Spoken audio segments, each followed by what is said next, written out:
lang po siya na maliligo daw. Magkikita raw sila sa may CM Plaza dyan sa Dasma. Classmate daw po niya. Classmate daw niya. Sabi ko, saan ka ba talaga?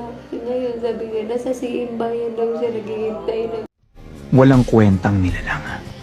Mga bastos! Walang modo! Aba, hindi nyo ba kilala kung sino ako? Ako ang dakilang pinuno ng bansang ito! Ang hari ng mga hari! Ako si Diego Masador! Bakit sinasabi ng basurang nilalang na yan na isa siyang dakilang hari? Lumalabas sa pangkaraniwang pangyayari ang ganyang bagay sa mundo ng mga tao. Mga basurang tulad yan na walang utak o talento ang nauuwing may kapangyarihan sa gobyerno dahil lang sa dugo ng pamilya nila o mga koneksyon. Ano bang klaseng katangahan ito? Sa kamay ng isang inutil, ang kapangyarihan walang naidudulot kundi kapahamakan. Isang lahi ng mga tangalang ang papayag ng ganitong sistema. Alright, mga ka-plastic. And this is me again, Big Sue. Right back at it again with another content. At isa na naman pong katarantaduan ng ginawa na naman ng miyembro ng Taogama Pi Fraternity, mga ka-plastic.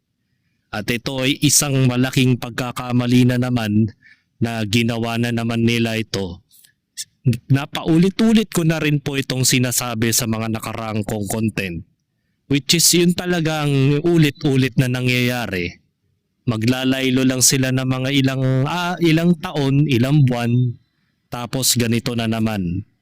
Ang unang nabiktima nila before ay na may mga nauna na sila tulad ni John Matthew Salilig na taga Adamson chapter ng kanyang sinalihan na natpuruhan din at nawalan ng buhay. At ngayon naman, ito naman po, iniwan nilang nakahubot-hubad ang isang 19 years old na lalaki na nagngangalang Kenneth Alcedo, mga kaplastik. Isang kademonyohan na naman ang ginawa ng mga putang inang fraternity dito sa Pilipinas na kung saan ay wala na talagang paasenso ang bansa natin where it comes sa mga ganitong usapin. Dahil alam mo kung bakit hindi mawala-wala yung mga gang na yan, mga ka-plastic? Sila kasi ang mga nagmamanageable o nagmamanipulate sa community, mga ka-plastic, which is hindi naman talaga nila layunin na magkaroon ng mga magandang komunidad dito sa Pilipinas. Karamihan sa mga sumasali dyan, paangasan, mga ka-plastic, payabangan, pakupalan, at higit sa lahat, mga ka-plastic, palakasan when it comes sa kapangyarihan, sa trabaho at etc. mga ka-plastic. Eto, panibagong biktima na naman pala ito. 5 days ago, etong nangyaring ito. Isang 19 anyos na maritime student mula sa Cavite na si Kenneth Alcedo ay nasawi matapos sumailalim sa brutal na hazing sa isang fraternity initiation. Ayon sa kanyang mga magulang, wala silang kaalam-alam. O take note, wala silang kaalam-alam na mangyayari sa kanilang anak. Ang huling mensahe ni Kenneth ay tungkol sa team building. Nagsinungaling pa yung bata. Kasama ang kanyang mga kaklase. Ngunit pagkaraan ng ilang oras, natanggap nila ang nakakadurog na pusong balita.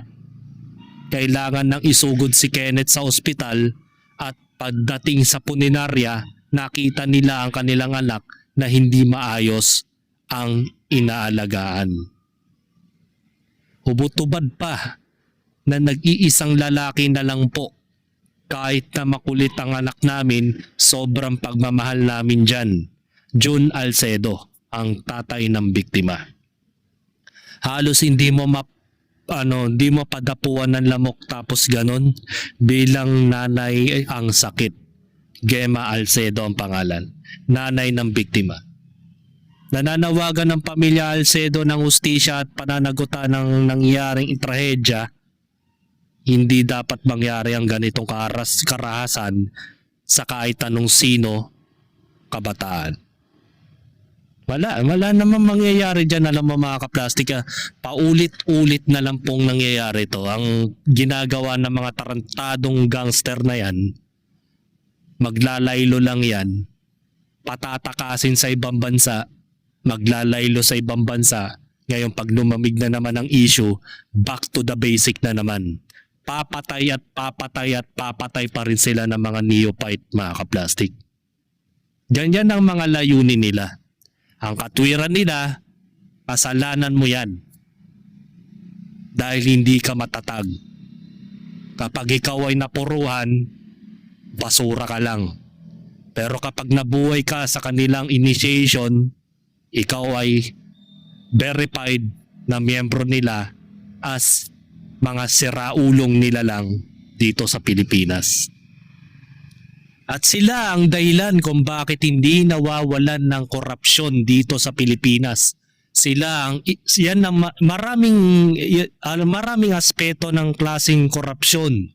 Tulad na lang ng mga katrabaho ko na kung saan siya ang promotor ng fixer sa LTO, mga kaplastik. Na pilit pinagtatakpan ng mga kabrother nilang katrabaho ko rin at the same time. Alam nilang illegal yung tao ng mga pinaggagawa nila. Pero syempre, kabrotherhood nila eh. Kaya, matik yan. Lahat ng anumang gagawin ng mga kabrotherhood nila, kaya illegal man yan o pumatay ng rape para sa mata nila, para sa mga mata ng mga brotherhood nila, mabuti yun.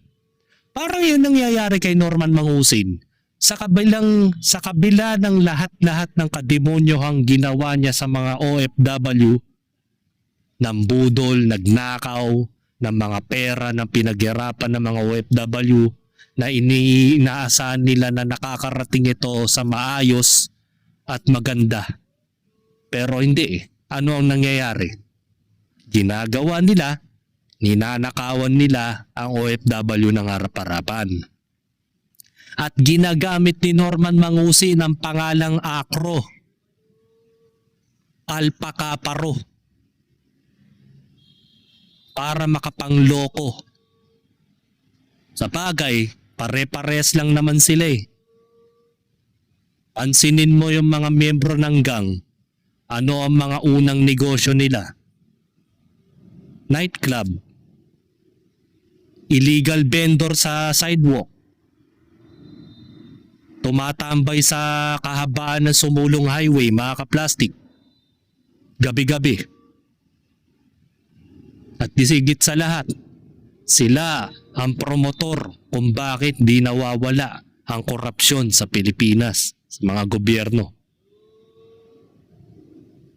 Diba?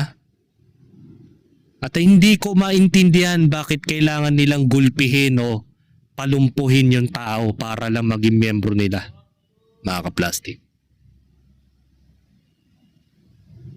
Yan. Biroy mo, ilang tarantadong demonyo na asosasyon ang nasa Pilipinas ngayon. Alam mo kung ang layunin nila ay kapatiran talaga, bakit ang dami nilang pangalan? Bakit may mga kanya-kanya silang mga pangalan? Diba? Sipin mo, ilan yan oh?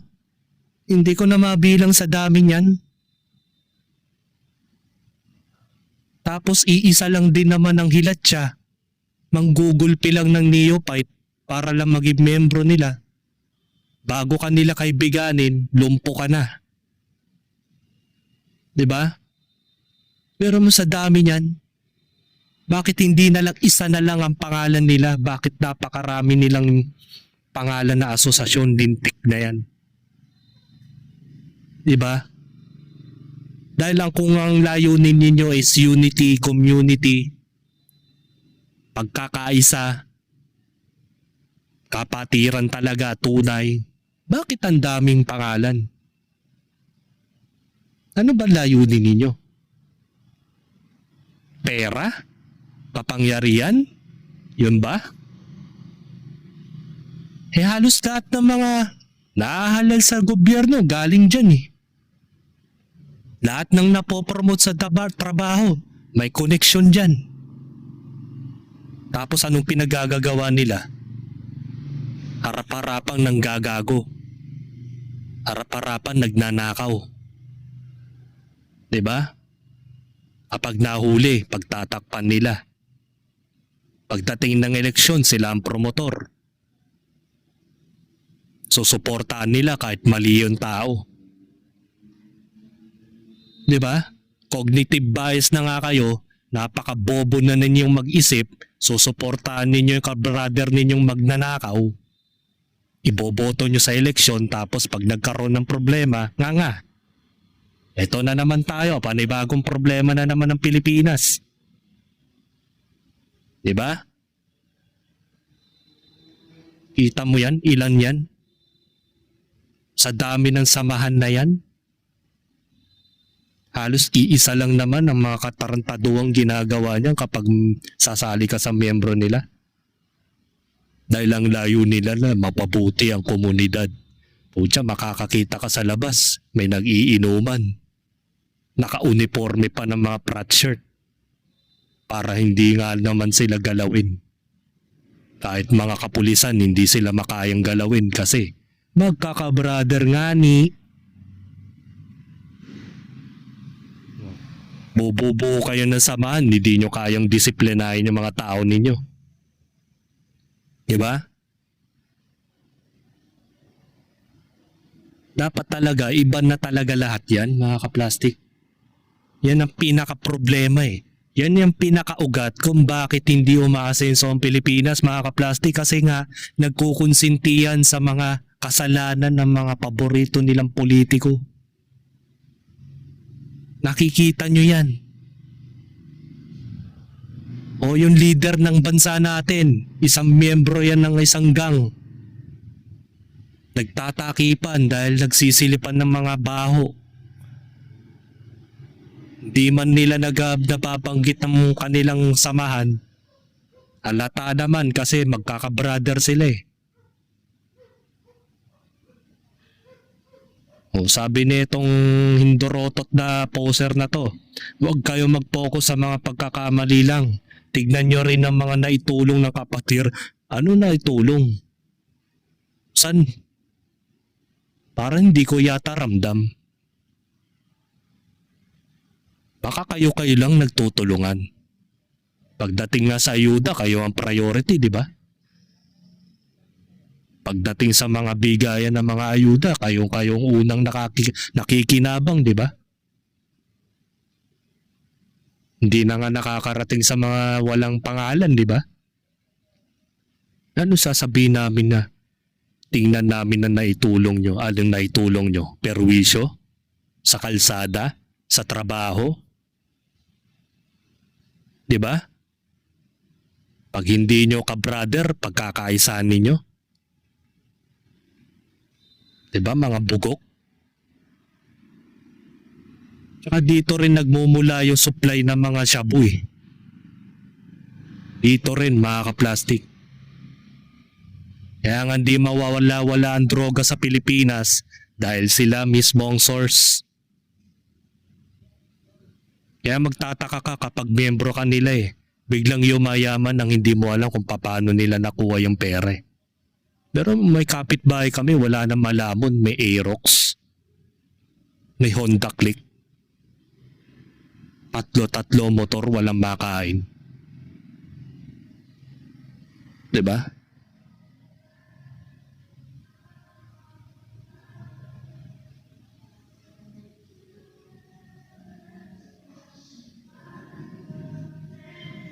Ito, isang halimbawa na lang si Norman Mangusin, mga kaplastik. Karamihan sa mga alagad ninyo, mga tarantado kayong mga nag-imbento ng mga samahan na yan. Hinahayaan ninyo yung mga kabrother ninyo tulad ni Norman Mangusin na ginagamit yung pangalan ninyo para makapangloko ng OFW at mga kapwa ibang tao na akala nila tumutulong talaga tong taong to. Tas ngayon naghuhugas kamay ang Skeptron na hindi daw nila kamiyembro to. O hindi nyo pala kamiyembro to, bakit hindi nyo sinusukol? Ba't hanggang ngayon suot-suot pa rin yung uniforme ninyo? Ibig sabihin, minamanilang kayo ni Norman Mangusin dahil walang kwenta yung samahan ninyo. 'Di ba? Gaya nga ng sinabi niya nagpaluan sila nila Casper para maging miyembro siya ng ACRO 'Di ba? Ito, basahin natin ang hugas kamay ng mga hindorotot na nilalang ng samahan sa Pilipinas. Kapag may nag-post ng edited na larawan ng isang tao upang ipahiya o siraan siya, maaari itong pumasok sa cyberlife.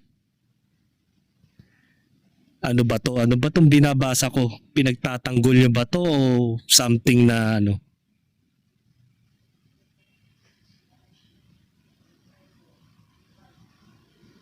Akala ko ba hindi niyo kapatid to?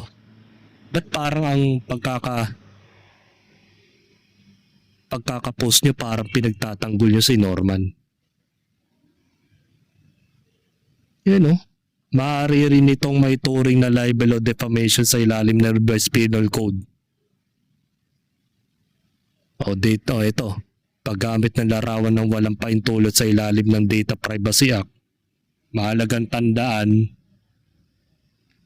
na hindi lamang nag-e-edit o nag-unang nag-post ay maaari managot sa batas kundi ang pati ang mga tao nagre-repost o nagsishare nito na may layuning mamahiya o magpalaganap ng paninira. Dahil maaari rin silang maging bahagi ng pagpapakalat ng mapanirang nilalaman. Sa kontekstong ito, maaaring makakainis si Norman Mangusin o kilala bilang FLM. Dahil sa mga ginawa niya at sa pag-claim na siya ay isang ACRO. Ngunit mali pa rin ang magpakalat ng maling impormasyon laban sa kanya dahil ito ay pinagtatanggol niyo ba o galit kayo sa kanya? Ayoko nang basahin Kasi parang nag-diversity kayo sa pagtatakip kay Norman Tapos galit kayo kasi ginagamit yung pangalan ng frat shirt niyo. Na hindi naman talaga sila lehitimong ACRO. And that's the reason why kung bakit hindi umaasenso ang bansa, mga kaplastic. Dahil sa pangalan. Ito kasi yung binabanggit ni Merwem, mga kaplastic. Nang dahil lang sa pangalan. Gumagamit kayo. Kaya makapangyarihan kayo dahil sa pangalan, mga kaplastic.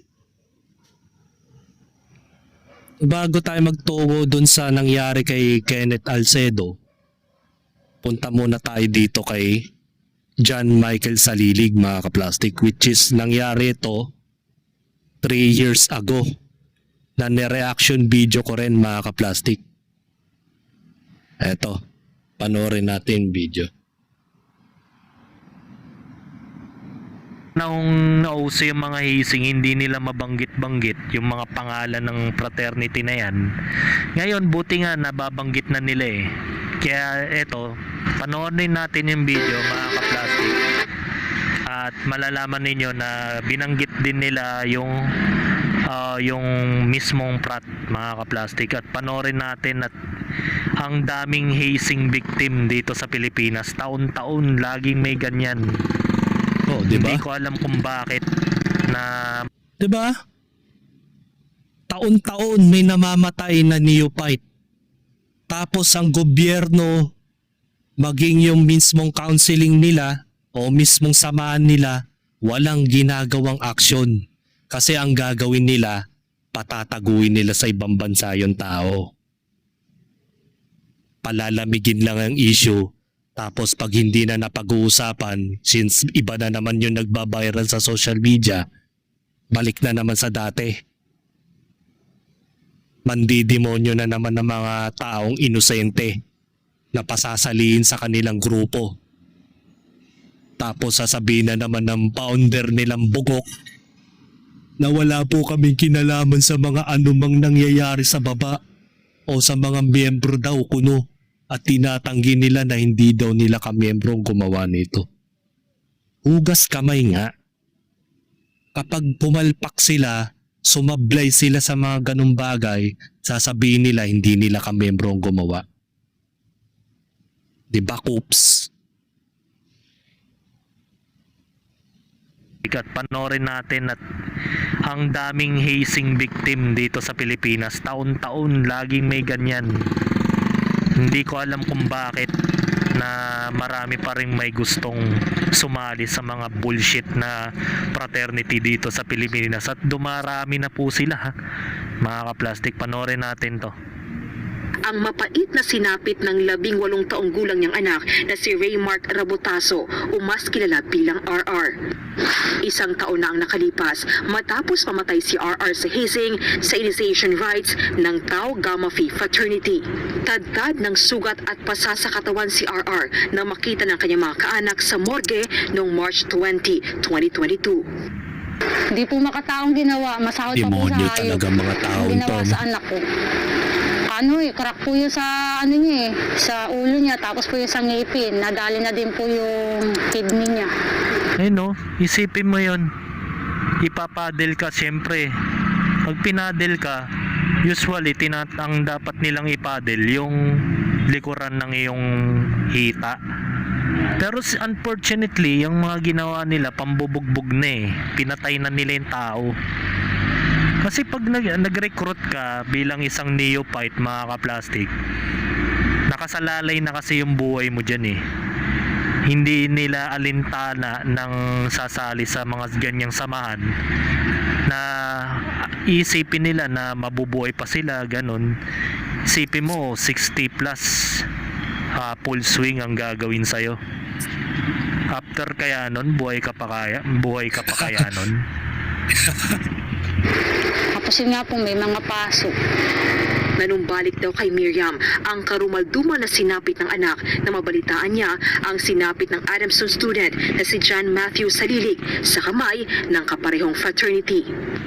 Kasi dumating na po yung time na gusto ko na rin po magpakamatay. Dumating na po yung time na gano'n. Kaya ang hirap.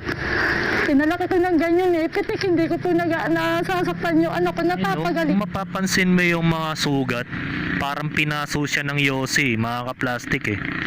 Parang hindi lang siya, tinorturize na siya eh. Ayan mo, sasali ka sa mga... Ayan no. Tama yun. Hindi lang padel ang ginawa. Pinaso, tinusok-tusok, parang ginawa kang baboy na kakatayin na lang sa gabi.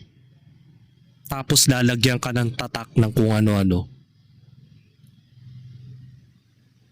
Malamang sa malamang yung mga ganyan tao, sanay na yung pumatay. Noon pa hanggang ngayon nangyayari yan.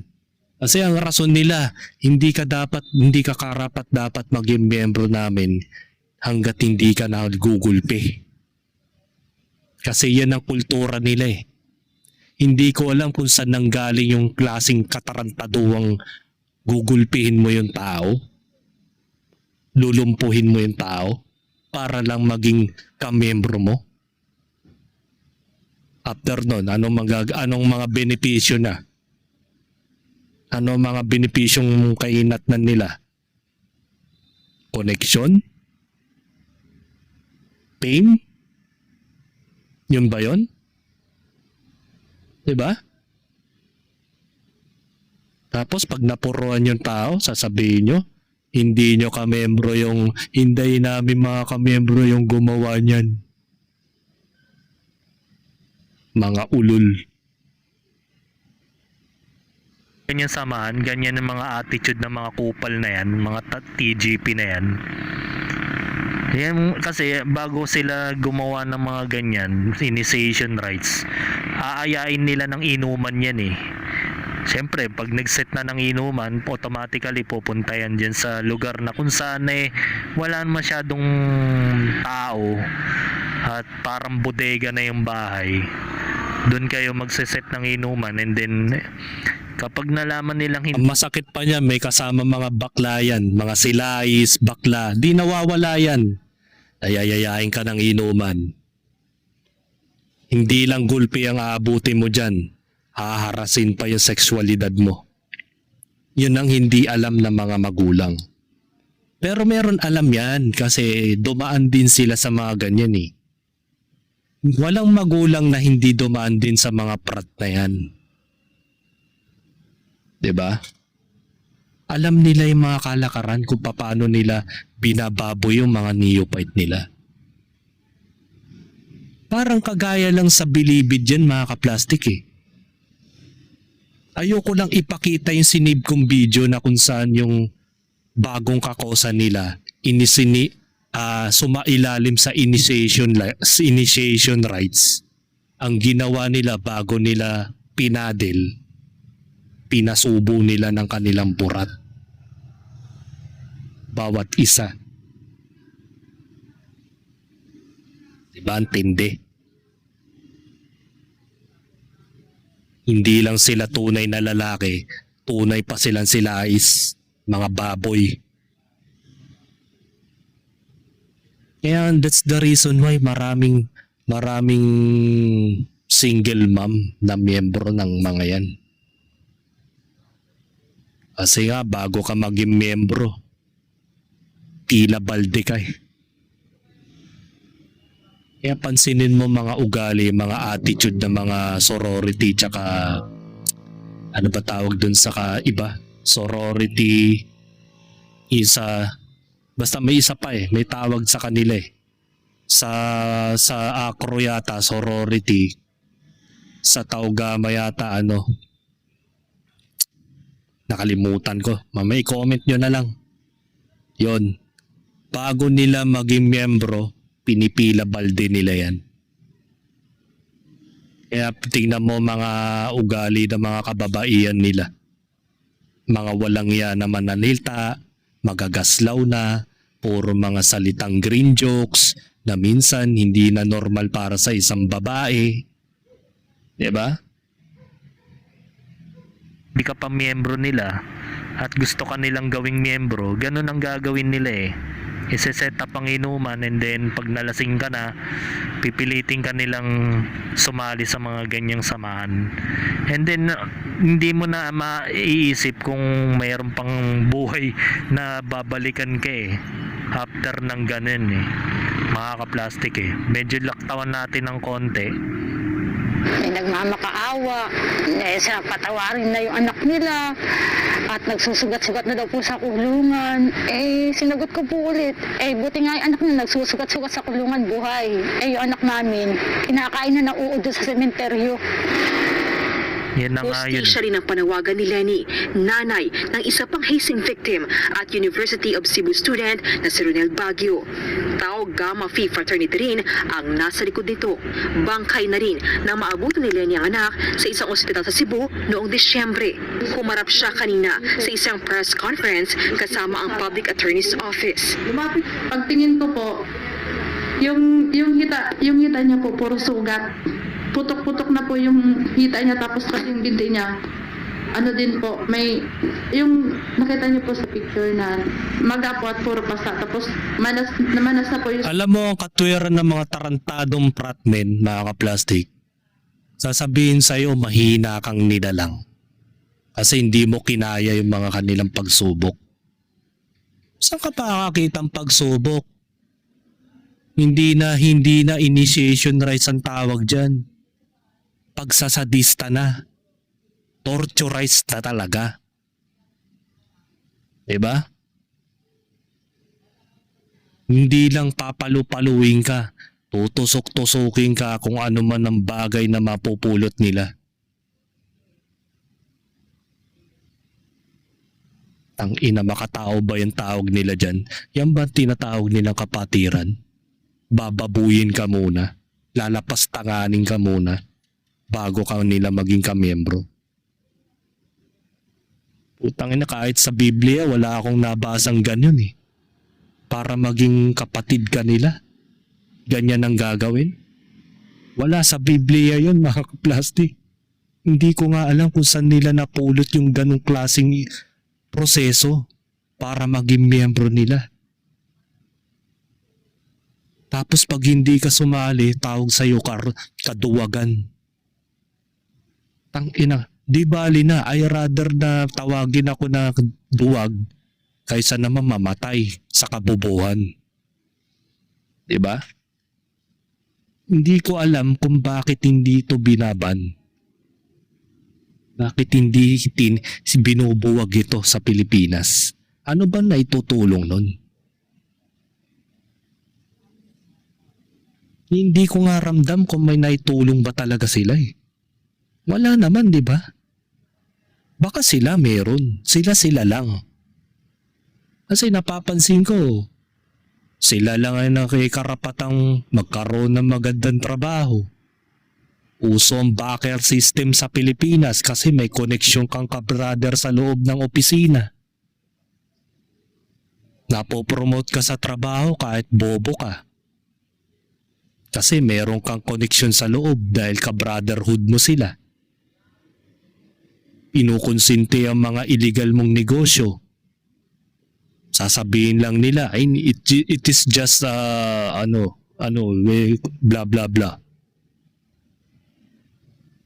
Hayaan nating sila na ang gumawa ng way kasi wala naman silang inaagrabyadong tao. Di ba ganun yung mga katwiran nila? Sampa dahil sa sobrang Alam mo, nasa tao na lang yan eh. Kung gusto nyo sumali yan sa mga bullshit na samahan na yan.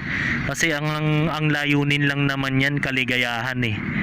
Mga kapitbahay ako na miyembro ng ganyang klaseng samahan eh. Ang yayabang na. Porket hindi sila sinisita, akala nila makapangyarihan na sila. Yung para bang tingin nila sa sarili nila ay napakataas na ng nila. Para bang Diyos na tingin na nila sa sarili nila. Wala nang mga modo. Kapag may mga tao silang naaangasan, inaangasan nila yan eh. Ganyan ang mga ugali ng mga yan, mga kaplastik.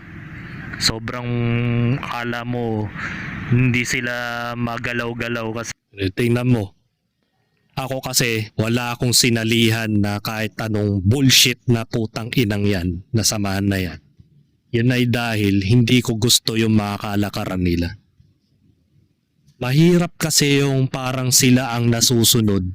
Lagi kang under sa baba.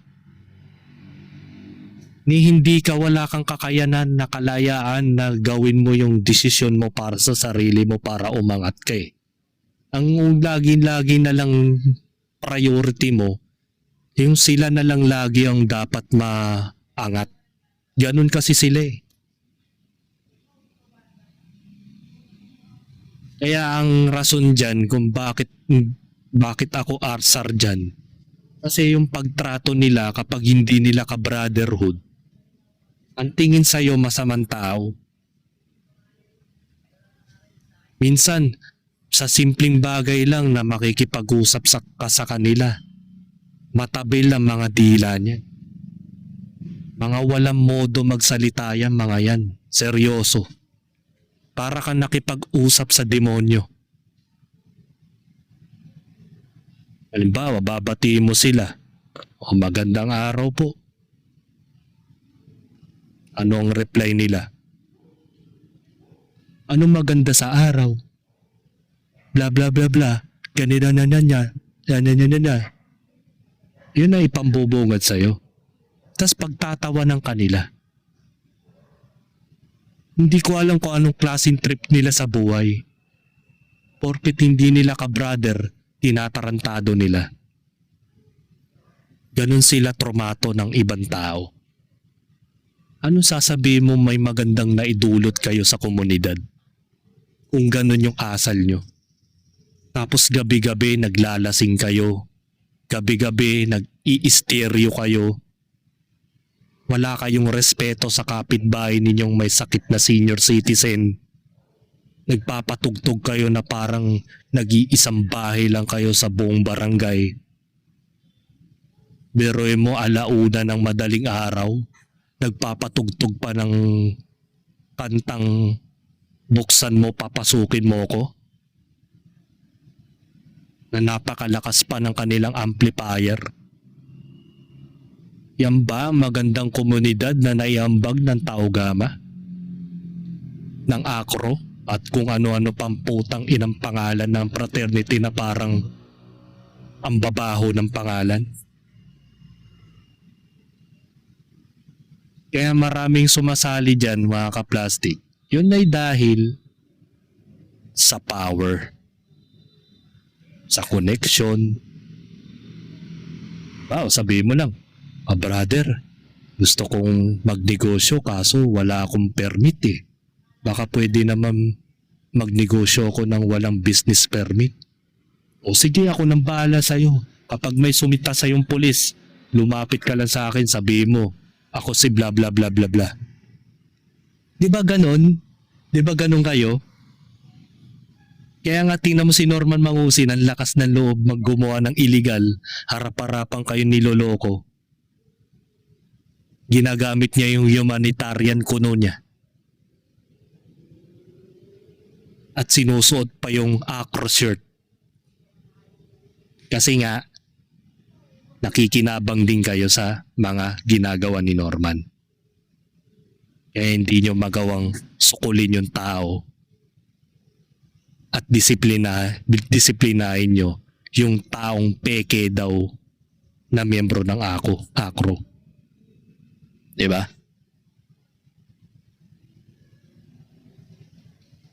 Tama lang yun. Ang lakas ng loob nilang mambugbog, tapos ngayon lalapit sa PAW. Gagawa kayo ng krimen, tapos gusto nyo PAW. Pagtanggol kayo.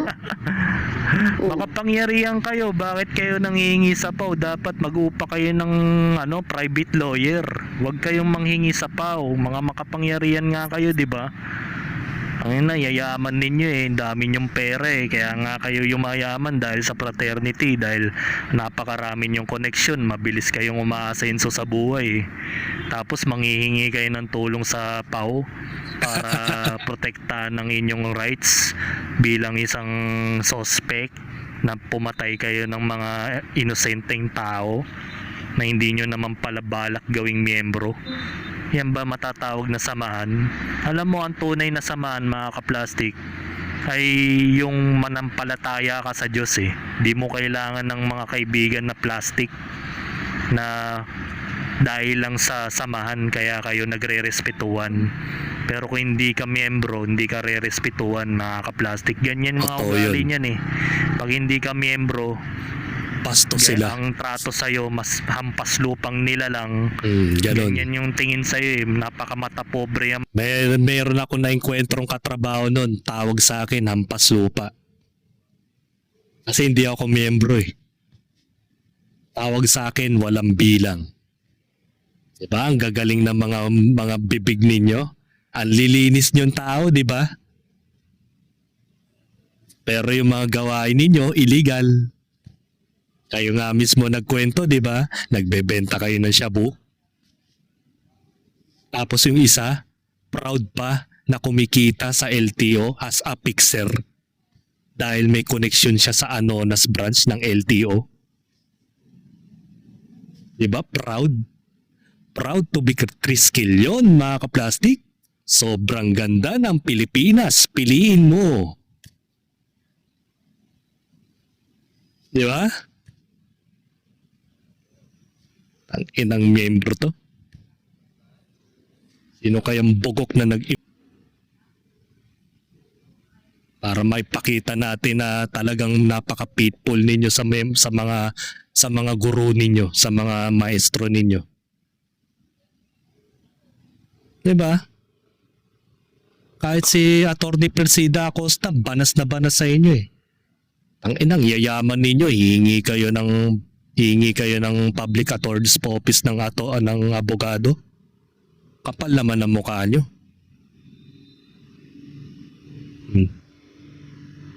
Diba untouchable kayo? Ba't kayo humihingi sa PAW? Diba? Gawin nyo na lang, magtago kayo sa ibang bansa. Magpalaylo muna kayo, magpalamig, tapos pumatay kayo ulit ng tao. Diba ganon yung trabaho ninyo? Maghikayat ng mga inosenteng tao, sasabihin nyo miyembro. Pero papatayin nyo sa bodega. Gagawin yung aso. Tama. Tama nga na tawagin ko kayong aso. Sunod-sunuran sa amon yung bugok. Sa pinaka-founder na nag-imbento niyan. Mga wala kayong silbi sa pilipunan. Nagkakalat lang kayo sa Pilipinas eh. Kaya hindi na umaangat ang Pilipinas eh. Tingnan mo. Kaliwat ka ng korupsyon, mali-maliit ang pera. Kaya hindi nga magawang magreklamo yung mga pratmen na yan dahil sila rin naman nakikinabang eh. Saan ka makakakitang barangay tanod may 3-story house? Naiya naman ako na isang ordinaryong Pilipino sumasahod ng minimum wage earner na mas malaki pa ang sinasahod ng dicer o ng ordinaryong minimum wage earner kaysa sa tanod. Pero may 3-story building na bahay. Di ba? Yun ay dahil sa inyo. Yan yung sinasabi nyo siguro na may connection, mayroon kayong nagawang magandang sa komunidad. Di ba? Mga yan eh, kapag hindi ka miyembro, di ka papansinin ng mga yan eh. Isnab ka dyan eh. Masamang tingin sa'yo ng mga yan eh. Feeling nila sila ang mga mabubuting tao eh. Yan yung point of view dyan kung bakit kayo sumasali sa mga samahan. Kapangyarihan, pera, droga, yan. Diyan kayo magaling eh. Kaibigang marami, yung mga maraming plastic na kaibigan na kilala ka lang dahil miyembro ka. Di ba? Yung mga plastikan sa Facebook nagpupurian sila, yung mga dong live daw. Ang ina nyo. Kaya nakakabwisit kayo eh, no? Sana nga matanggal na yung mga ganyan. Wala namang ganyan sa Singapore eh. Pagkakaalam ko walang Malabo mangyari yun, ano? Malabo mangyari yun, old biksu. Old ka plastic vlogger. Yan. Malabo yan. Di na mababago tong Pilipinas. Alam mo ang pinakamagandang hustisya? Yung hustisya ng Diyos. Siguradong walang lusot tong mga to. Walang palakasan sa mata ng Diyos, tandaan mo yan. Tandaan nyo yan mga kaplastik. So magtungo naman tayo po dito sa katwiran ng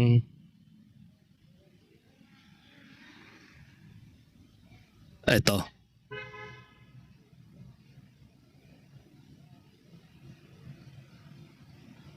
To, nag-post yung tarantadong no to hazing act daw.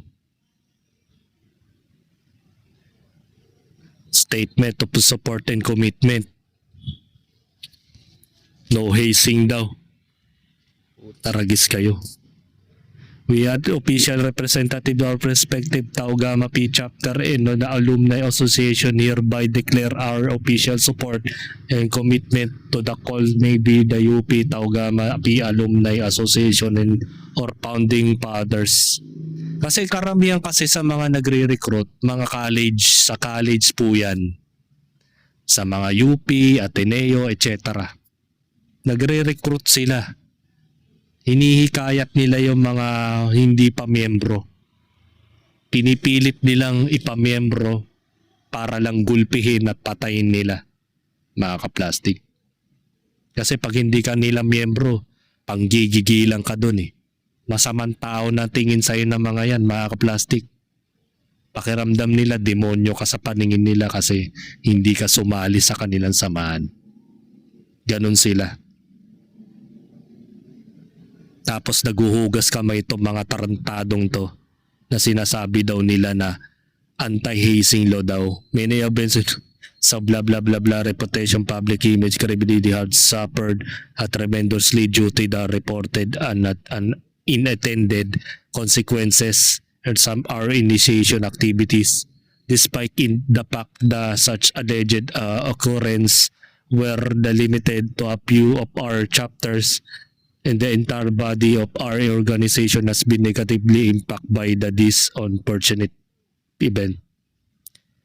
We can no longer tolerate the pain, anguish, and suffering imposed upon parents, families, relatives, friends, and even our own members as the results of such rituals that always carry with them the risk of the tragic outcomes. Hugas kamay talaga sila dito. Ayoko nang basahin.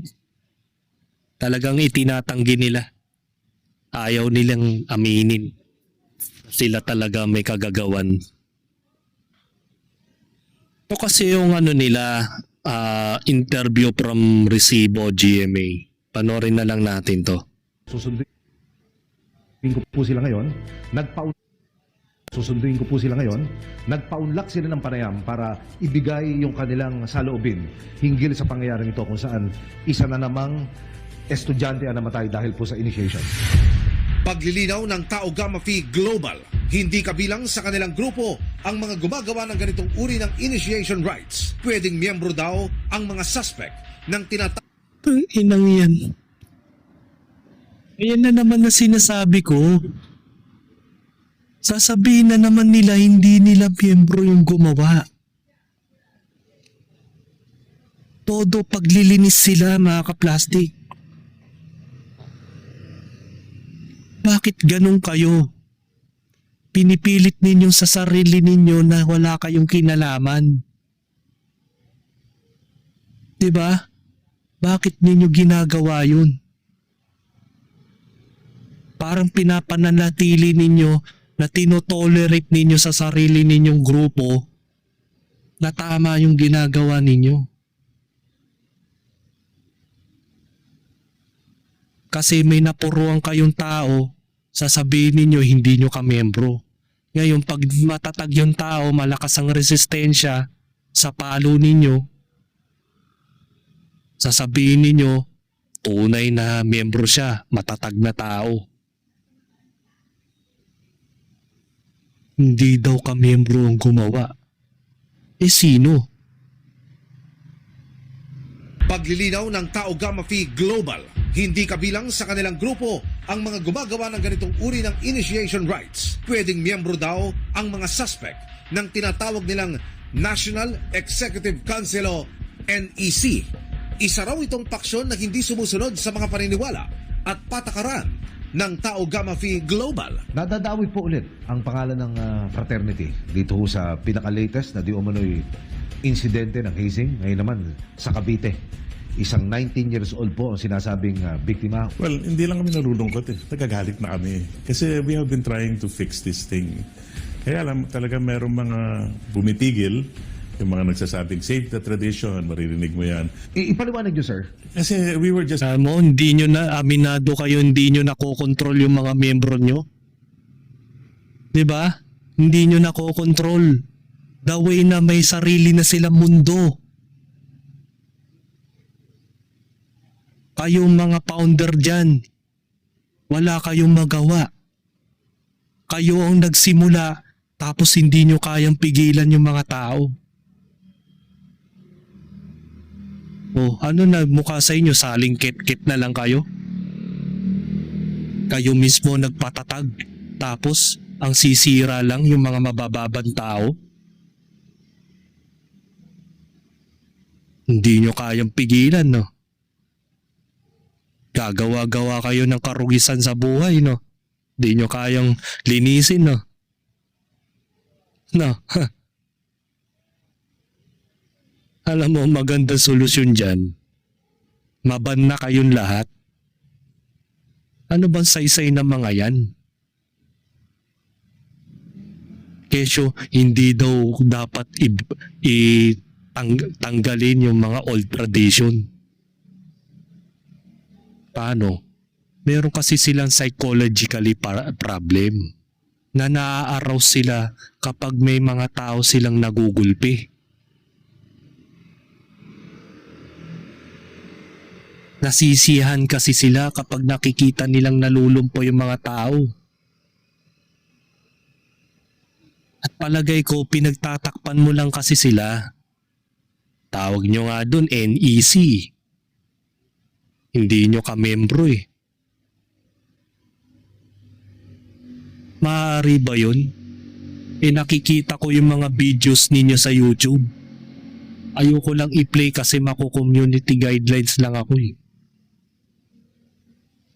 Nakikita ko sa mga YouTube, naka-uniforme pa ng Tau Gamma, ng Acro. Pumapalo sila ng mga neophyte. Sasabihin nyo NEC yun? Dati ka bang tanga? Hindi mo alam yung sinasabi mo? Sasabihin mo, hindi mo kontrolado utak ng mga kamiyembro nyo? Ba, hindi na maganda yun. Kasi meron pala kayong ahas dyan sa miyembro nyo. May anay kayo sa grupo ninyo. Kasi hindi nyo makontrol yung kanilang mga ginagawa eh. Bububu, kala ko baka patiran. Iisa lang ang kaisipan, iisa lang ang mentalidad. Pero bakit meron nagdidesisyon sa inyo? May pinangungunahan. Partida yan, founder ka pa, father ka pa.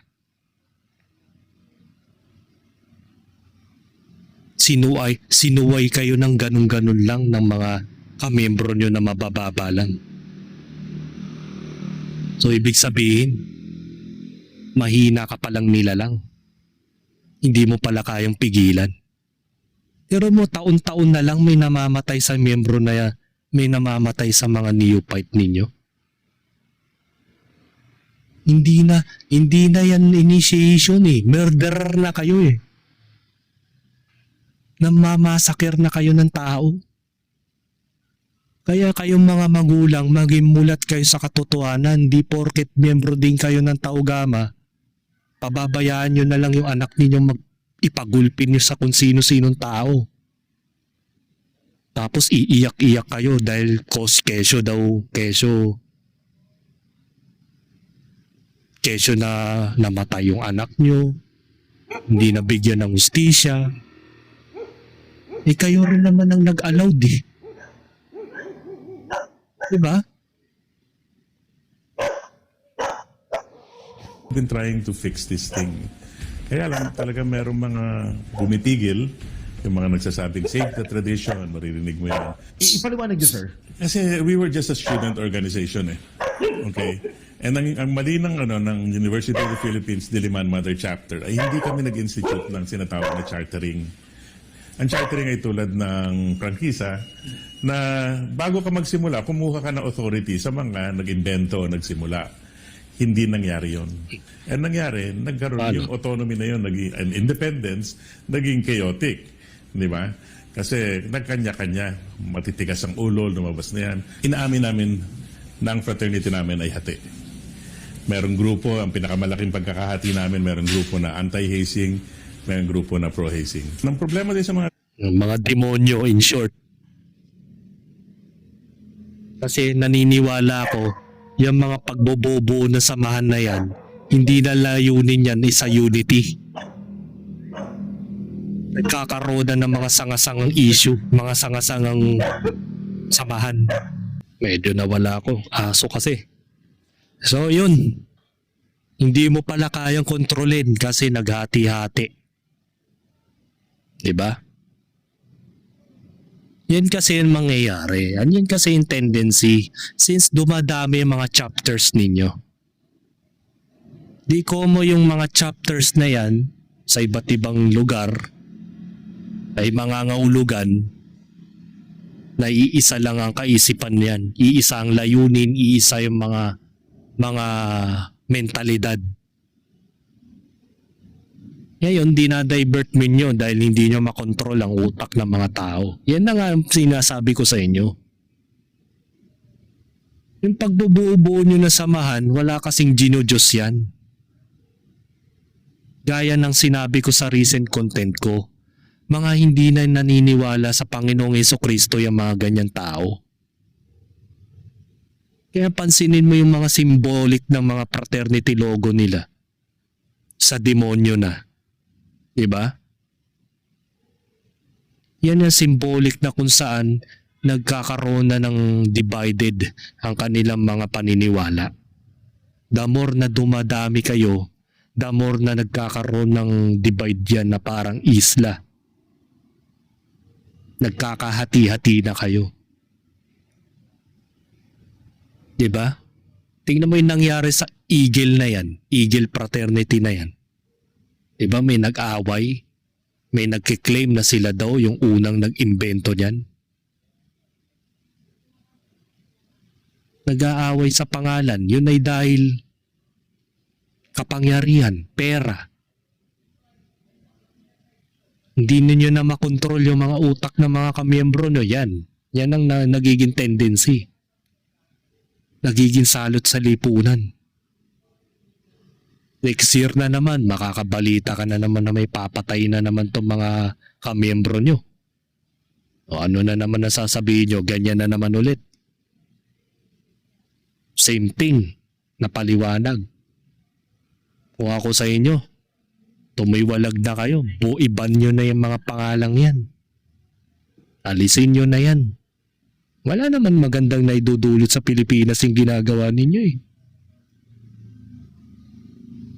Nangyayari lang yan, parang nagiging dahilan na lang yan para magkaroon ng palakasan sa trabaho eh.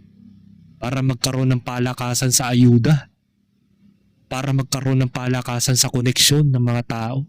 Na kung saan hindi mo pwedeng kasuhan to kasi may kapangyarihan eh. May koneksyon sa taas. Ikaw lang ang matatalo sa korte. Kasi gagamitin lang nila yung pangalan na yan. Diba? Amin namin ng fraternity namin ay hati. Merong grupo, ang pinakamalaking pagkakahati namin, merong grupo na anti-hazing, merong grupo na pro-hazing. Ang problema din sa mga grupo na yan, sa kabila, we call them the neck, no? Ang mga leaders nila ay takot itulak ang anti-hazing. Dagdag pa ng Tao Gamma Phi Global, mahigpit nilang sinusunod ang nakatalagang batas na Republic Act 11053 kung saan ipinagbabawal na ang anumang Aniwala ka dyan. Hanggang ilan pang tao ang kailangang magbuwis ng buhay at magsakripisyo para lang maintindihan na hindi na nga dapat gawin yung hazing sa fraternity. Paliwanag naman ng grupo sa publiko, patuloy nilang tinutukoy ang mga paksyon na nabuo sa ilalim ng kanilang kapatiran nang maiwasan na ang ganitong krimen. Sino ba yung head ng PNTC chapter? No, we could find all of those out. Pero do we know where he lives? Hindi namin sila talaga kilala kasi they're not one of us. So, and we do not consider them to be blood.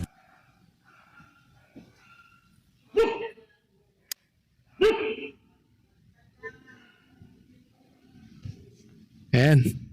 Hindi yan mamamatay kung hindi sobra. Lapas na sa patakaran. Lampas na sa patakaran. Tamang proseso at gabay lang, hindi mangyayari yan. Talagang pinaglalaban pa rin nila yung kaululan nila.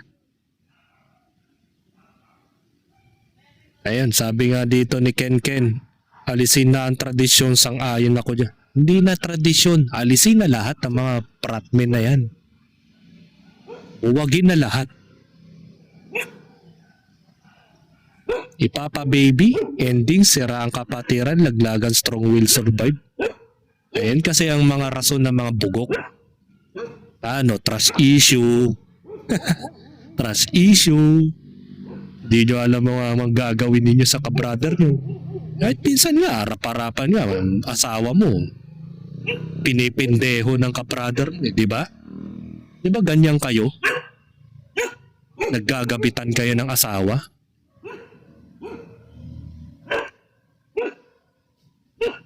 Kapres na. Kapres ka mo.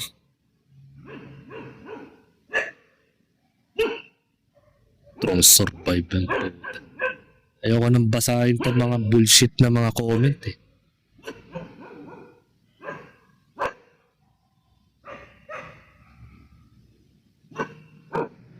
Tingnan mo to, kalunos-lunos. Grabe. Ubot-ubad. Nakitaan ng mga pasasab at mga buto sa sili, buto ng sili sa maselang bahagi ng isang lalaki. O di ba? Makatao ba yan? Ha? Tao Gama? Yan ba yung sinasabi niyong kapatiran? Na nilagyan niyo ng sili sa bayag? Hindi lang nila pinadel, minolestya nila. Ganyan kasi mentalidad nila. Sadista na, manyakis pa. Ayon sa initial na impormasyon mula sa otoridad, iniwan ng 3 lalaki ang wala ng malay na biktima sa isang ospital. Ganun sila eh. Di na magpapakilala, itatapon nila yung biktima nila doon sa ospital na parang basurahan. Tapos hindi magpapakilala. Diba mga hindorotot na nila lang? Ayan. 3 lalaki na walang malay biktima sa isang ospital sa General Trias, Cavite. Doon na arrival na raw ang biktima nang indalhin sa ospital. Awawa. Yan, no? Ubod-ubad na yung tao.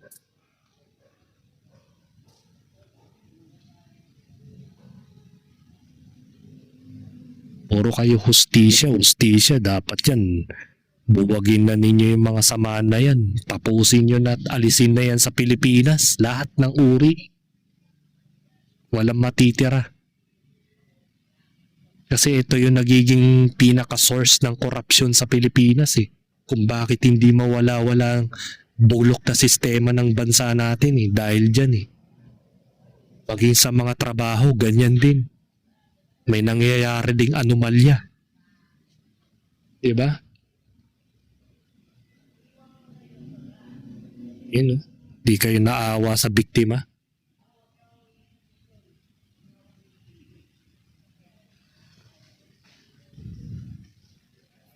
No? In EC chapter, mga baklayang global, takot yan sa palo. Huwag silang kamayan at kilalanin. Tayo ang tunay kasi malakas tayo pumalo. Diba? Tarantado.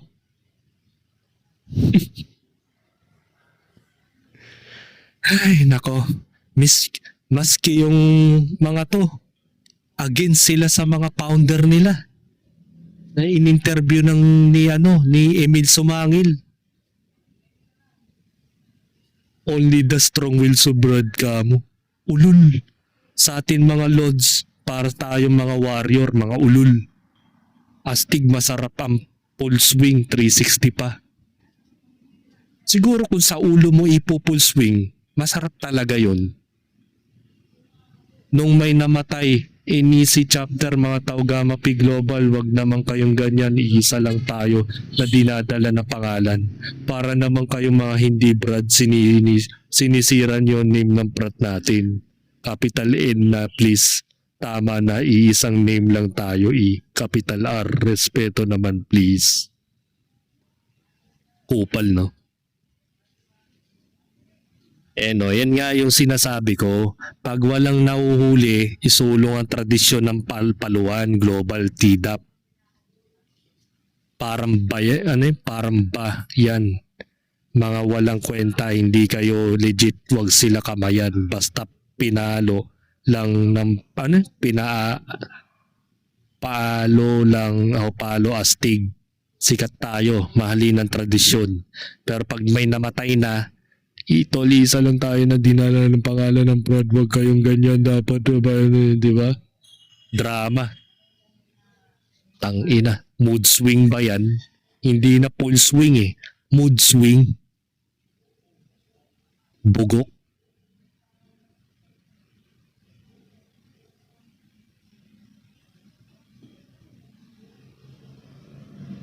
Survive. So yan. Ayoko nang pabay ng aking paliwanag. Sobrang dami na ng sinabi ko. Wala eh. Kahit naman siguro mag-aalma ako rito na sabihin natin ay buwagin na lahat at iba na lahat ng mga ganyang klaseng samahan dito sa Pilipinas, ay hindi na talaga mababago pa ito mga kaplastik. Una sa lahat, ang tangi na lang pag-asa natin, dumating na lang ang ating Panginoong Diyos para supilin tong mga demonyong nilalang na to na nagpapanggap na makatao. Pero sa totoo lang, mamamatay tao sila. Mga demonyo, mga walang puso, mga layunin lang, puro kapalaluan sa buhay, puro mga makamundong bagay lang ang gusto nilang gawin, mambuisit ng kapitbahay, dahil sa inuman nila na pagkaingay-ingay ng mga karaoke nila, mga MP3 player nila. Di ba? Yan yung mga gusto nila eh. Yung mga party goer, mga trigger happy, na puro wala ng ibang inatupag kundi mag-inom, magdroga, mambuisit ng kapitbahay, pang-angkin ng mga bagay-bagay sa buhay, sila, credit grabber sila, kapag may tagumpay sasabihin sila daw yung gumawa. Di ba ganun yung mga naririnig ko lagi sa kanila sa pang-araw-araw na buhay. And that's the reason why kung bakit wala na pag-asa ang Pilipinas na umasenso kahit kailan. Maging si Norman Mangusin, winawalang ya ang prat. Kasi nga, ganun-ganun na lang kung gamitin ni Norman Mangusin ang fraternity shirt. Yun ay dahil kaloko-loko naman talaga ang fraternity sa Pilipinas eh. Kaya nagagawa ni Norman Mangusin na gamitin ito sa maling paraan at nagdudulot ito ng matinding korupsyon sa pang-araw-araw na buhay. Para lang umasenso na mabilis, kailangan mo ng fraternity para yumaman ka ng walang hirap. Sa illegal na paraan nga lang. So hanggang dito na lang ang aking opinion. And this is me again, Big Sue. Lagi nagsasabing ang mga plastic ay matagal mabulok dahil ang mga plastic ay toxic. Kaya, what's up mga ka-plastic? And this is Gambid commentary video ng video live stream. Signing out. Alright. Mga ka-plastic, kung nagustuhan nyo ang aking video, isubscribe nyo lang ang aking channel.